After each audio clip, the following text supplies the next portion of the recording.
Hare Krishna everyone, welcome. We are reading today from Srimad Bhagavatam, Canto 9, Chapter 20, verse number 17 to 21. I'm going to read 17 to 21 and then we can sing together the last one, the 21 verse. I will read the English translation, 70 to 21st, and then we will follow the Sanskrit and English verse. So text number 17. King Dusmanta, who never discharged semen without a resolve, placed his semen at night in the womb of his queen, Sakuntala, and in the morning he returned to his place. Thereafter, in due course of time, Sakuntala gave birth to a son. Text number 18. In the forest, Kamba Muni performed all the ritualistic ceremonies concerning the newborn child.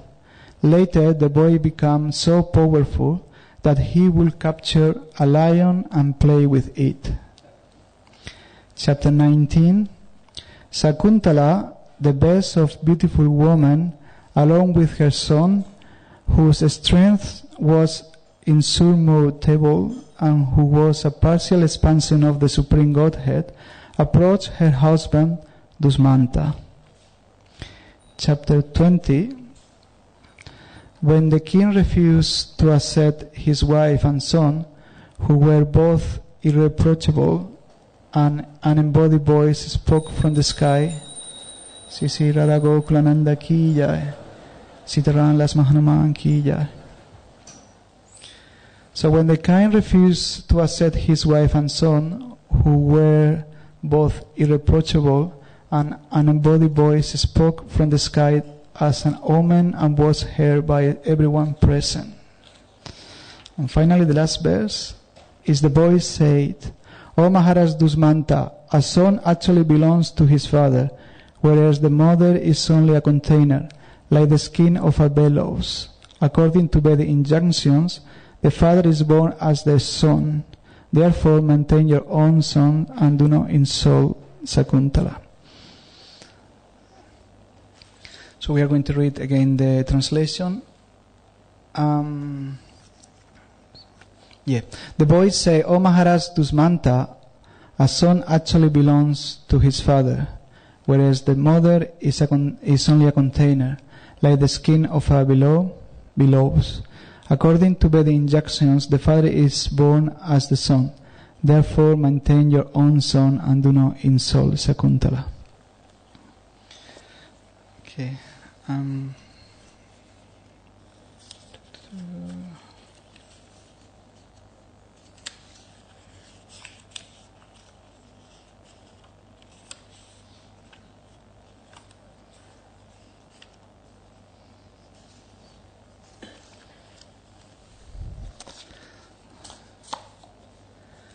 Okay.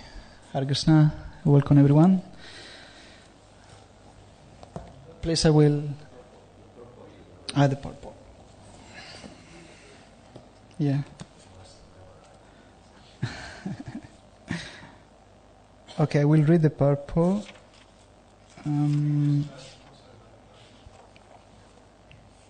Okay. One second. So I will read the 17 to 21st with the purpose, which is not long, so we can do that. Thank you. Okay, so the purport for the 21st is as follows. So purport. According to the Vedic injunctions, Atma Vaiputran Namasi, the father becomes the son. The mother is simple like a storekeeper because the seed of the child is placed in her womb. But it is the father who is responsible for maintaining the son. In Bhagavad Gita, the Lord says that He is the seed-giving father of all living entities. Aham bija pradapita. And therefore He is responsible for maintaining them. This is also confirmed in the Vedas. Eko bahunam jo vida dati kaman. Although God is one, He maintains all living entities with the necessities for life. The living entities in different forms are Son of the Lord, and therefore the Father, the Supreme Lord, supplies them food according to their different bodies. The small ant is supplied a grain of sugar, and the elephant is supplied tons of food. But everyone is able to eat. Therefore, there is no supply tons of food. Therefore, there is no question of overpopulation. Because the Father, Krishna, is fully opulent, there is no scarcity of food. And because there is no scarcity, the propaganda of overpopulation is only a myth. Actually, one suffers for want of food when material nature, under the order of the Father, refused to supply him food. It is the living entity's position that determines whether food will be supplied or not. When a deceased person is forbidden to eat, this does not mean that there is a scarcity of food. Rather, the deceased person requires the treatment of not being supplied with food. In Bhagavad Gita, chapter 7, verse 10, the Lord also says, Vijam man sabha bhutanam, I am the seed of all living entities. A particular type of seed is sown within the earth, and then a particular type of tree or plant comes out. The mother resembles the earth, and when a particular type of seed is sown by the father, a particular type of body takes birth.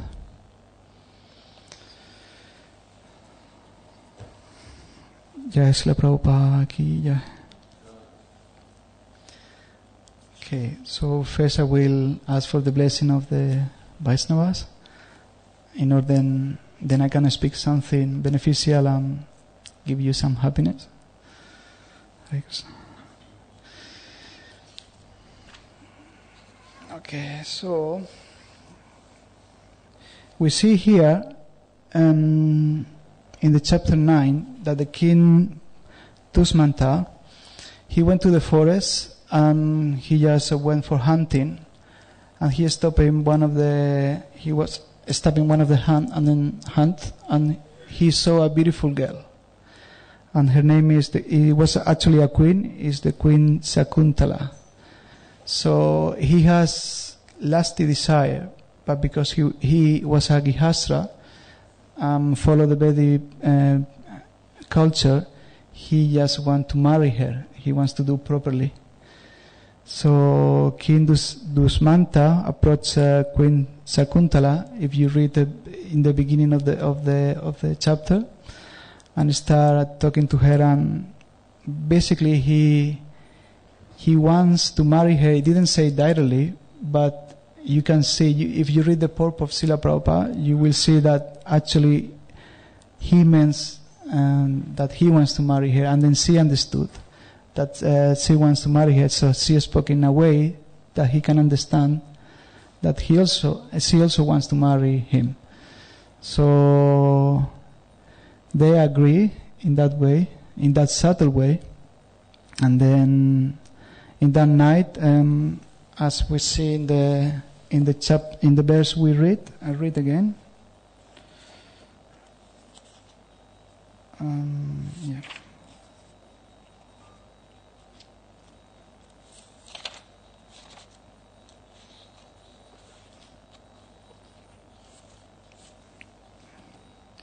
Yeah, so the chapter 17 is a King Dusmanta, who never discharged semen without a result, placed his semen at night in the womb of his queen, Sakuntala, and in the morning he returned to his palace. Thereafter, in the due course of time, Sakuntala gave birth to a son. So, the King Dusmanta is responsible of his action. He is a king, so he rules a palace, and he is responsible of the population. He is in charge of that. So he knows that if he has this lusty desire, then he has to do properly. He has to follow the Vedic principle, the Vedic culture. So he married her, and then he engaged at that night, and then he returned to the palace. And then what happened next is the Queen Sakuntala has a beautiful son who is empowered by the Lord. We will see that what happened. So I would like to talk today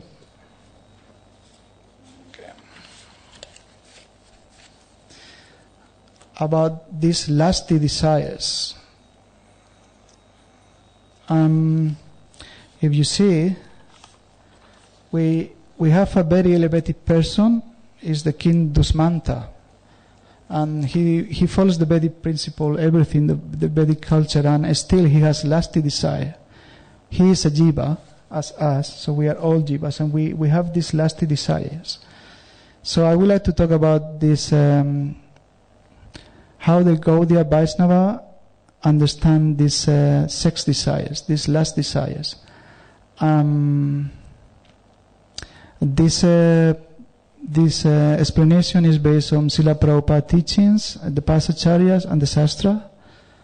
I'm going to divide this topic in 4 parts. So I will explain the original spiritual bliss. Where is this lust come? Where does this come from? Actually, come from spiritual world. It comes from love, for pure love. And then we will see how love turns into lust, and then how we come back again, lust into love. And finally, when we are in the last stage, we still need to purify. So how we deal with that lust while one is gradually in the real cure. We are curing, but still we are in the last stage. So how we can fully transform this lust into love. Okay, so.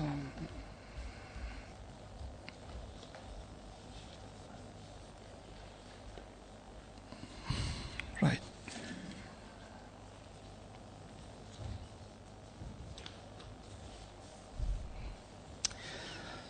So let's start with the first part, the original spiritual bliss. What is this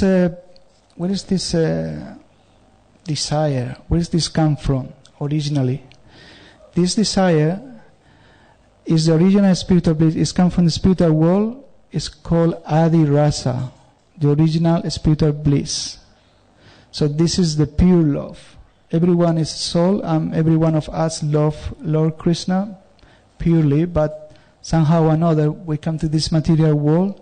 So now we are covered by this material body. So the love of God is there in the heart. It's in a dormant stage, but we are in the right path. We are practicing Bhakti Yoga, so that helps us to develop that love, to wake up that love. So in the Srimad Bhagavatam, Canto 1, chapter 1, verse 1, it talks about Adi Rasa, the reality. It says as follows. It's in the purport. It says, sex life is not unreal. The reality is experienced in the spiritual world. The material sex life is but a perverted reflection of the original fact. So what we experience here, this lust, actually is a perverted way of pure love, because this is come from the origin, from the soul. So that love is there, but this love is come up through the body, which is material, and it comes out in a twisted way, in a perverted way. But it bases in the reality. So it's not something unreal. It's something come from the spiritual world. In the Chaitanya Charitamrita Madhya Lila 8, verse 138, explain about Krishna is the real Cupid. He's saying this in the spiritual realm of Vrindavan, Krishna is the spiritual ever-fresh Cupid. So the original Cupid, the original instigator of the romantic desires, is no other than the Lord Himself. So Krishna is, we will see later on, this is the spiritual Cupid, you have a material Cupid. But the original Cupid is the Lord himself. Then in the purport of, we continue with the same verse, Chaitanya Charitamrita Madhya Lila, chapter 8, verse 138. In the same purport, Srila Prabhupada explains, in the material world, if one is sexually inclined and enjoys sex life, he enjoys something temporary. His enjoyment vanishes after a few minutes. However, in the spiritual world, the same enjoyment may be there, but it is never vanished. It is continually enjoyed. So we see, here we have this enjoyment which is really short. Actually, is disgusting, is no worth, and it's nasty, many negative things you can find out from this desire and lusty things. But what happened in the spiritual world is totally different. It's so enjoyable, it's continually, it's ever fresh, always new and new and new and new and never ending. As Bhagavad Gita, Lord Krishna said in the Bhagavad Gita chapter 6, it's a boundless transcendental happiness. So it's never ending, it's going on and on and on and on. So actually this is what we are looking for, all of us. We want to be happy, and every one of us want to enjoy something natural from the soul. Is anyone here does not want to enjoy? Raise your hand. So you see, everyone wants to enjoy. Do you want to be happy? Raise your hand. Everyone wants to be happy. So it's natural for the soul. We are seeker, we are pleasure seeker. We want to be happy. We want to enjoy. That desire is natural for the soul. So the purport of Chaitanya Charitamrita Madhya Lila, chapter 8, verse 138, the same. Continue like Krishna and the Jivas both desire pleasure. So the Lord has this desire to enjoy. He wants to enjoy. And for that, he has his potency. I will tell about that later, but he has the desire to enjoy, and also we have the desire to enjoy. What is that? What is the reason that he wants to enjoy and we want to enjoy? The reason is we are parts and parcel of the Lord, so we have the same nature of the Lord. So the Lord naturally wants to enjoy. So by nature, because we are the same in nature, we want also to enjoy as the Lord wants to enjoy. So every one of us, even if we are in the material world or the liberated souls, everyone wants to enjoy, has the desire for this pleasure. So the next part of Chaitanya Charitamrita, no, that's another one. Okay, so the purport of Chaitanya Charitamrita Adi Lila, chapter 14, text 29, he said that the Krishna and the Jivas both desire pleasure. The living entity is by nature full of an enjoyment spirit, as stated in the Vedanta Sutra. And the Vedanta Sutra is 1.1.12. It says, Ananda Majo Vijata. Vyasa, sorry. That means pleasure-seeking beings. The soul by nature is pleasure-seeking beings. We are looking for pleasure all the time. We always thinking, how can I be happy? I want to be happy. Where is my happiness? Everyone wants to be happy. So he's looking for his pleasure. Unfortunately, the soul is looking in the wrong place, like looking for, in a material way, like a big house, a big car, or good job. But nevertheless, that's the natural desire of the soul. The soul is seeking for a pleasure always. It's like, for example, in the military, they have some machines, and they heat-seeking missiles. The missiles, yeah. So that machine is always seeking for these missiles. to counteract. If someone from another country is sending that missiles, so then that machine will send another missile or whatever. I'm not very expert of that, but just to counteract that. So it's seeking for missiles. In the same way, the soul is always seeking for pleasure.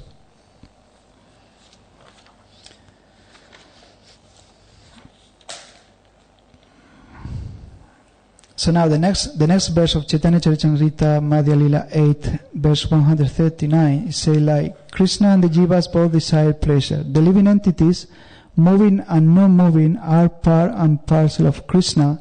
Therefore, they originally have the same kind of lusty desire as his.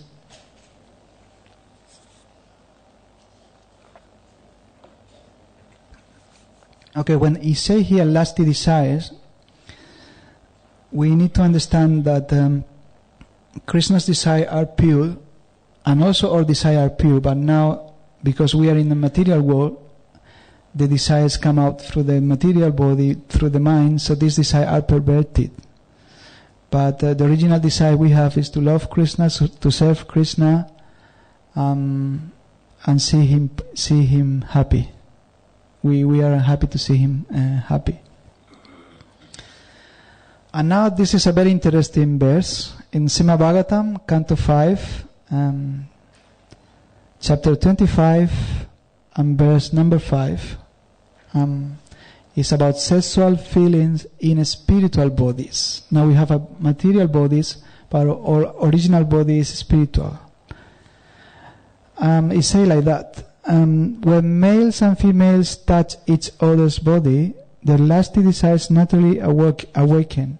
It appears from this verse that there are similar sensations in spiritual bodies. All sensations original exist in the spiritual body.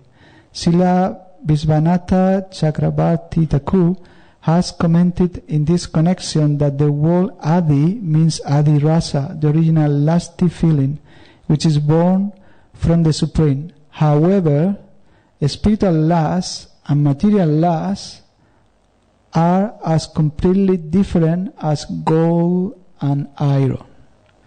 So as I already explained before, the spiritual lust is pure love, and this material lust is come from the same, but it's perverted. So it's like gold and iron. So you just can't sell iron for the price of gold. So it's totally different quality. They are metals, but it's different quality because the situation we are now.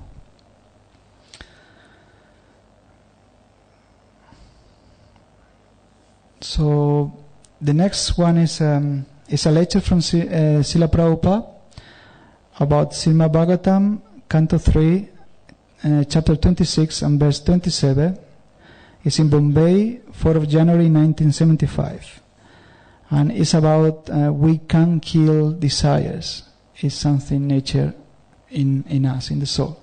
And Prabhupada they say that you become desireless. No, that is not possible. How can I? If I become desireless, I become dead. So long I'm living entity, I must desire. I'm a living entity, so I must desire. I cannot check it. So we are living entities. If you cut your all desires, all feelings, just withdraw and then close yourself, you just become a stone. It's not possible. That's death, basically. If you stop your all mind activities, desire, everything, then you are no better than the death. So life means desires, emotions, actions. It's just part of us. You just can't stop all this is natural. So if you stop your natural way, then actually you are doing wrong for you. I mean, you are not helping yourself. You need to let it go in the right way. You need to direct in the right way. And we will see at the end what is the right way. In teaching of Lord Chaitanya 31, titled The Supreme Perfection, is say, we cannot kill sexual desire because it is originally a spiritual urge. It say, actually, lust and the sex urge are there in spiritual life.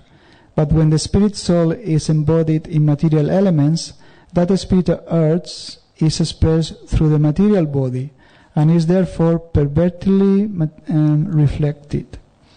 One who actually becomes conversant with the science of Krishna consciousness can understand that his material desire for sex is abominable, whereas spiritual sex is desirable. So why is this abominable? This desire is abominable. And why the spiritual sex is desirable? So basically, if I give you the choice, and I give you gold, and I give you iron, which one do you take? Right, so everyone is looking for the best. Everyone wants to be good. So it's natural for us. We want to be good. We want to be pure. So, unfortunately, as I said, the situation we have now, we are in this material body. So these last desires come from the soul, which we can kill because it's something natural from us, and then turn into abominable things come out from the mind and body. That's the situation we have.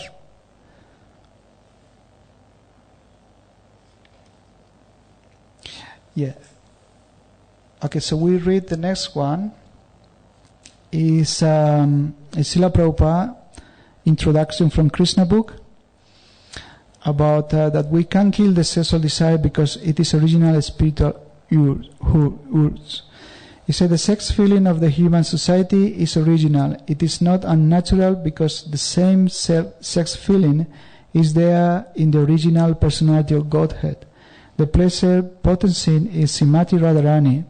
Factually, the attraction of sex or loving affairs on the basis of sex feeling is the original feature of the Supreme Personality of Godhead. And we, the conditioned souls, being part and parcels of the Supreme, we have got such feelings.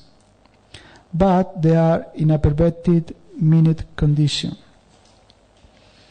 So we are souls, we are part and parcel of the Lord. We are very minute, we are very small, but still we come from the Lord, so we have the same nature. So that desire are there in the soul, so we just can kill that.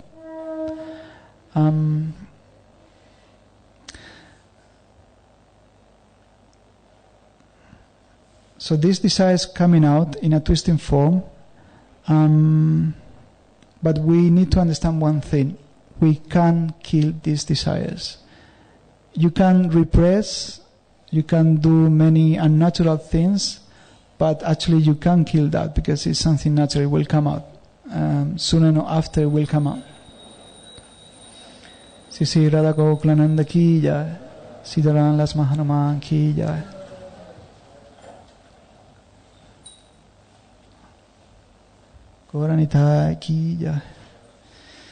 Okay, so let's say, okay, I'm going to try.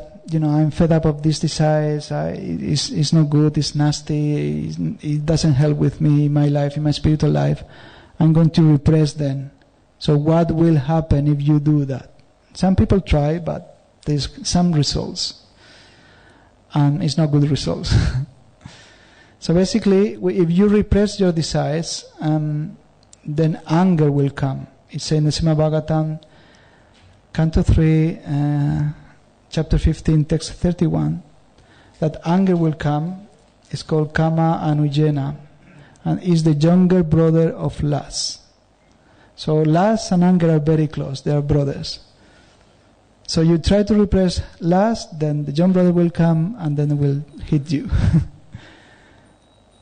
You will see that it happened in our society that we try to repress this lust because it's something, as I say, it's not good for us. It's not helping our spiritual life.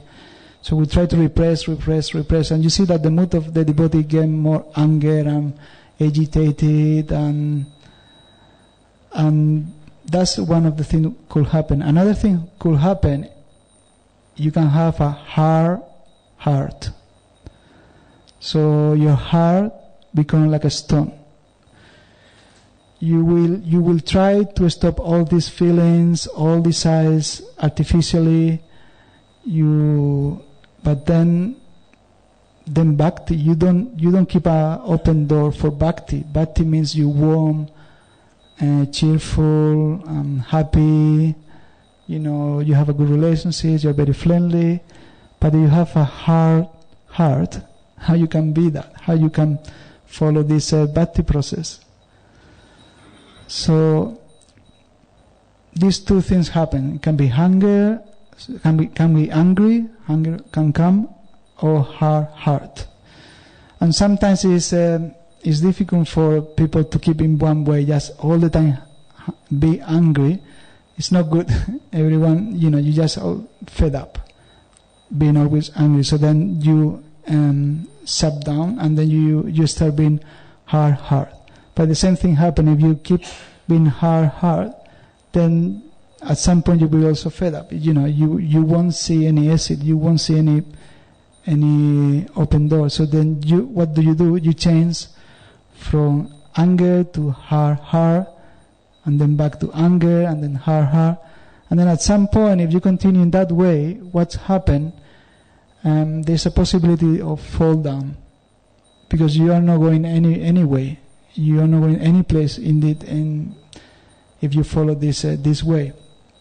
So that's why we shouldn't repress this desire. We need to direct in the right way. We will see at the end how we can direct this one. But we shouldn't do that. Otherwise, we expose ourselves to fall down and having bad feelings, and that's something that we don't want.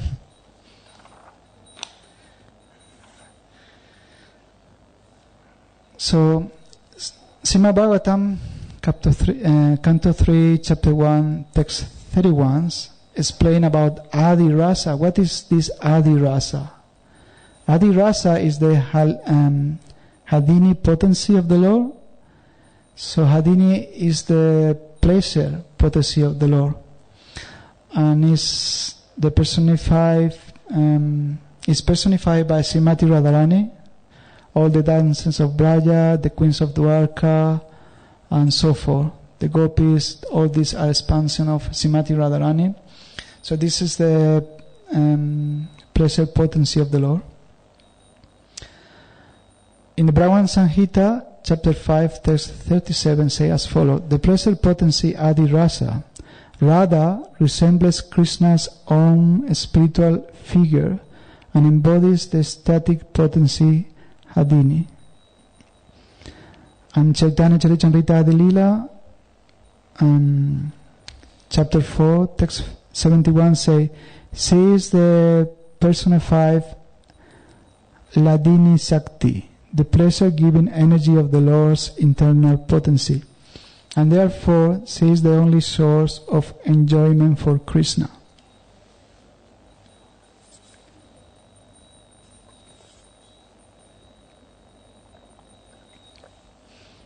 Okay, so the internal pleasure potency of the Lord Krishna is Srimati Radharani, is the Ladini potency. So Lord Krishna experienced that feelings, that pleasure when he united with Radharani, when they are together and having a pastimes. Okay, so we understand that. So Lord Krishna enjoy when he is with Radharani, his internal potency, the pleasure potency. What about us? What about the jivas? How we enjoy? How we experience this pleasure? So, in the Charitamrita, Madhya Lila, chapter 8, verse 158, say, explain about how jivas experience the Adi Rasa, and Srila Prabhupada explained the pleasure release by Krishna's pure devotee is also manifested by his pleasure potency. The Hladini energy gives Krishna pleasure and nourishes his devotees. So basically, we enjoy, or experience of enjoyment also comes from the Hladini potency. It comes from Srimati Radharani. How does that work? So we are souls. We are parts and parcel of Lord Krishna, and we are connected. We always connected. But the only souls who enjoy this potency, this pleasure potency, are the pure devotees, or are the devotees who are pure in love to Lord Krishna. So if you see there is so many people suffering, why they are suffering, why they are not feeling this experience, why they don't feel this pleasure as we feel? Because they decide to be not connected with the Lord. But the connection is there. Paramatma is in the heart. Lord Krishna, we left him, but he won't leave us, never.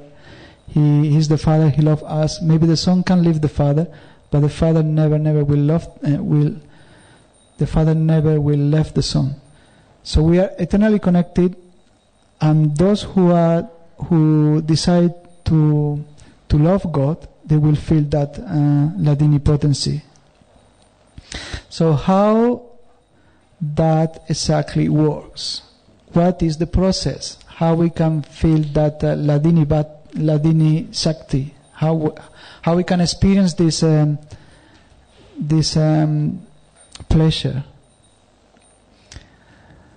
There's a lecture by Srila Prabhupada on Nectar of Devotion.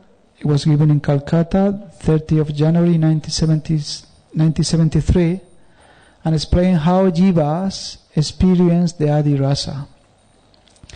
Devotees, as soon as they see a smiling Krishna, listen carefully because this is a crucial point. This is really important. This is the process how we experience this enjoyment. He said, Srila Prabhupada said in the lecture, devotees, as soon as they see a smiling Krishna, pleasing Krishna, they become pleased. They become pleased by seeing Krishna pleased. This is the main point. The devotees become pleased, or everyone who loves Krishna, become pleased by seeing Krishna pleased. This is how we enjoy, we have these feelings and pleasure through the Hladini Bhakti. When we serve Krishna, then automatically we have that feeling of satisfaction and happiness, and it's like the example given for the acharyas and the shastra. It's like the hands and the eyes enjoy when the stomach is fed, or the leaves of the tree enjoy when the root is fed. So in the same way, the jiva, when we serve the Lord Krishna, automatically we enjoy. Basically, we are designed like that. We are parts and parcel of the Lord. This is how we've been designed. When you serve and care, like for example, the hand is taking the food, putting in the mouth, and it's coming to the stomach, automatically the energy will come at some point, not quickly. At some point will come the energy to the hand, and the hand will have the energy to continue doing the activity. If the hand stops serving the mouth to feed the stomach, then what will happen? You're hungry. So you're hungry, what happened? What? So everything will stop. All the function of the body will stop. Then at the end death will come. So similarly, we feel happiness when we serve the Lord, when we care the Lord, when we see Lord Krishna happy, when Krishna is pleased, then we have that feeling of happiness and pleasure. There is another lecture by Srila Prabhupada in Los Angeles. It was in 1968 about how jivas experience the Adi Rasa. So Krishna consciousness movement is for approaching Radha Krishna to be associated with the Supreme Lord in his sublime pleasure dance. That is the aim of Krishna consciousness. So we are all devotees of the Lord. We are here in the Hare Krishna movement. We have one goal. The goal is just to reach this pleasure, being there in the rasa dance. I'm going to read again. Krishna consciousness movement is for approaching Radha Krishna to be associated with the Supreme Lord in his sublime pleasure dance. That is the aim of Krishna consciousness. Now, how the jiva can experience this adi rasa? As soon as it say in the Perfect Question, Perfect Answers, chapter 5, and the title Becoming Pure, it says, as soon as you try to please Krishna in any way, you can do kirtan, you can dance in the street, you can offer prasada in any way, or you can make garlands. As soon as you try to please Krishna, then you will have this feeling of pleasure, because then you show your love, then you are connecting and you show your love and care through actions, and then automatically will come this feeling of pleasure. So how do you even experience the adi rasa? So what is that means, please the Lord? What it really means to please the Lord? You can please someone in many ways, but how you really please the Lord? What you do that Krishna is really happy, you really please Krishna. So when you unite the Lord with his Ladini potency, with his pleasure potency, that is when the Lord most is more happy.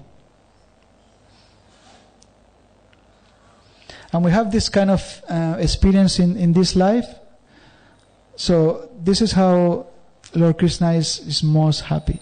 So in this life, the experience we have, for example, if you have a friend, he's getting married, and you go to the wedding, you see them so happy, cheerful, they are going to have a new life, they're going to move forward. You see them so happy. How do you feel seeing them so happy? Automatically is your best friend. You see them happy. Automatically you are so happy to see that he is happy. Or for example, if someone is looking for a partner, and then you help that person to find a partner, and then it work up. They like each other, they fell in love, and then they get married. Then you have the same feeling. I mean, you were involved to helping them to be connected, and then you give them happiness just because you help them. So in the same way, when we serve the Lord, in a way, we bring the Lord to unite with his Ladini potency, his pleasure potency, then you will feel happy. You will experience this adi rasa. There is a song by Bhaktivinoda Thakur, Saranagati. He say, as I go to draw water from Yamuna, I shall cherish knowing the confidential mellows that unite the divine pair, Radha and Krishna. So this is how the Lord experiences the most pleasure he can have, by uniting with his beloved Radharani, his internal potency. But it's not only Radharani. We have Narayan and Lakshmi. We have also Sita and Ram. So this through applies for all the levels in the spiritual world. It's not just the top. You can go to Vaikuntha, you will see that the devotees serve the Lord just to unite Narayan and Lakshmi. Also Hanuman. His only purpose was to unite Sita with Lord Ram. This is what gave him happiness. He was really happy by serving the Lord by uniting Sita and Ram.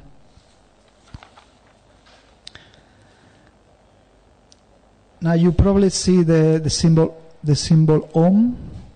It's a sound vibration like Om.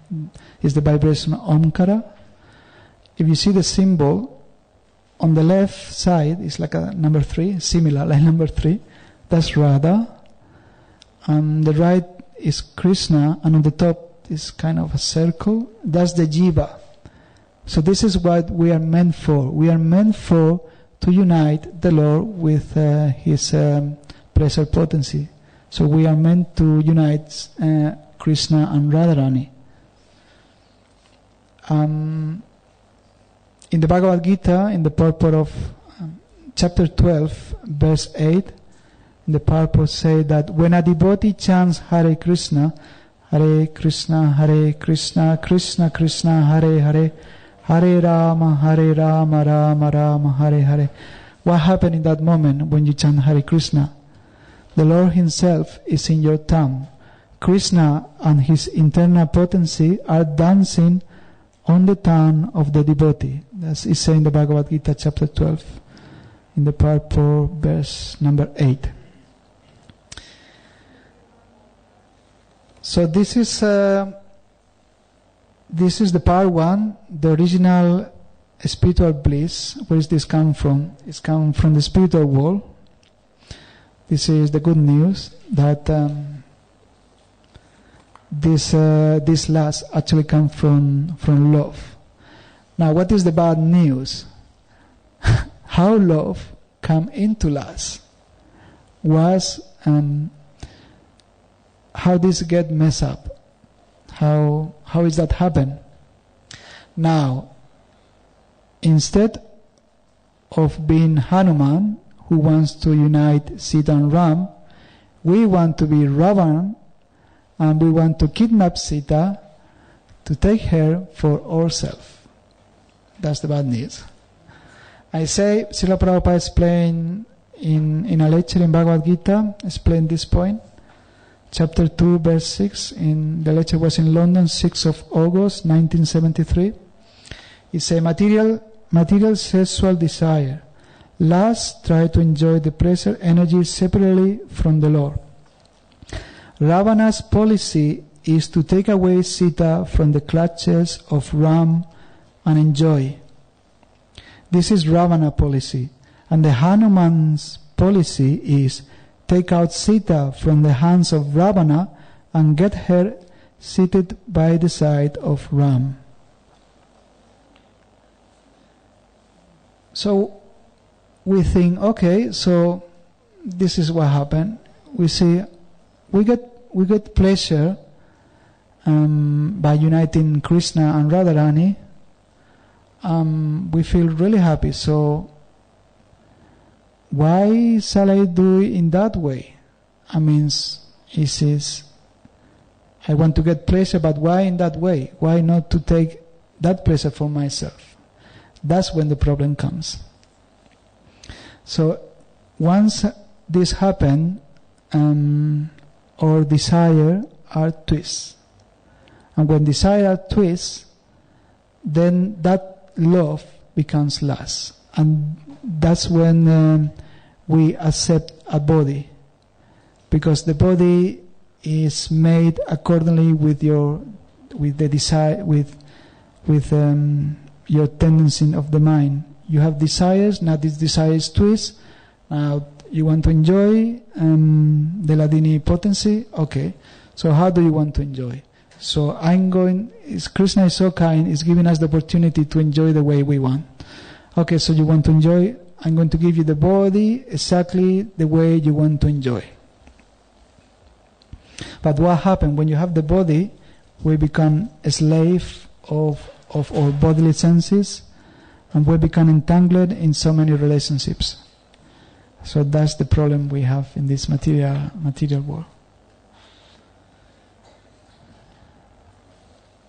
In the teaching of Lord Chaitanya, chapter 31, the Supreme Perfection,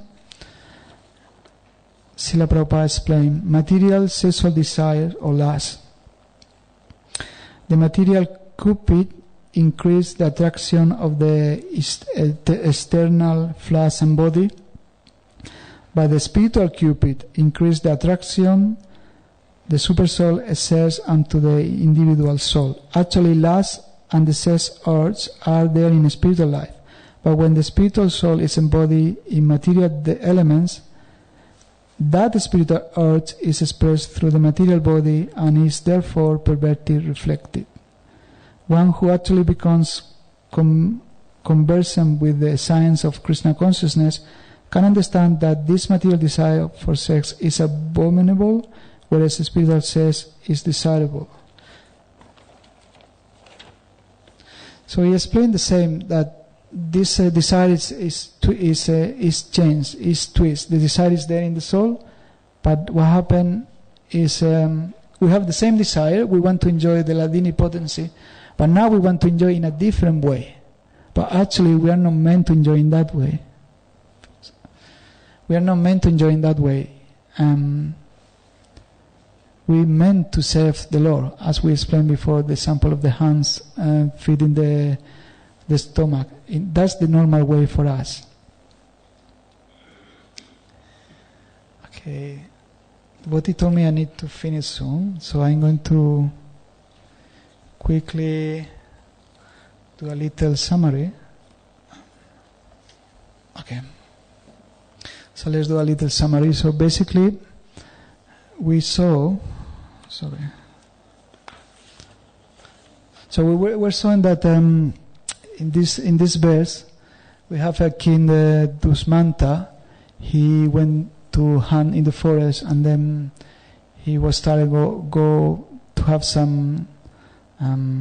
He went to a hunt, and he saw a beautiful girl. It was the Queen Sakuntala, and he had some lusty desires. Where does these lusty desires come from? Originally, it's come from the soul. Originally, it's a pure love, but then it twists.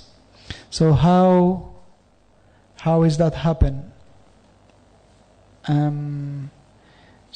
So it happened because it's natural in the soul.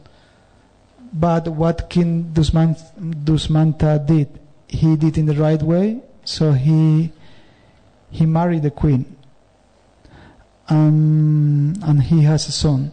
So basically, if we want to direct properly of lusty desires, in the Vedas are prescribed that